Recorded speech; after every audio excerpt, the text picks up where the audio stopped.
Napuo na yung mga ano, mga saging sinunog eh. Wala na. Hindi na tayo makatawid doon sa ano kasi nakababwire na. Ito no. Babwire na siya. Doon, di ba? Tumatawid tayo doon. Di ba? Nakababwire na siya. Ba't kasi may ano dyan? May harang.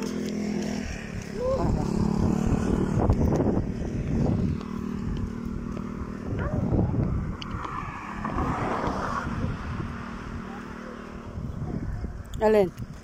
Ayan, private property, no trespassing, o di ba? Bawal na. Trespassing. Oo, bawal na pumunta diyan. Kasi private property na yun siya diyan. Bawal na ang mga tao pumunta diyan. Nagbabike. Dapat dinala mo yung bike mo eh. Ayaw. Wala, sige. Ako na bangga. Paano yan? Pababa. Pababa dyan. Kaya maganda magbike pababa. Oo, baba sila.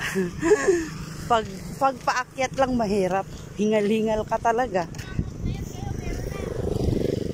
Diba? Paakyat kasi pag ganun.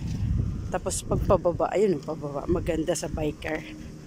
Ba't dinala mo yung bike? Siguro di ka makaakyat, nak. Hindi makaakyat yung bike mo. No? Buhatin ko na daw.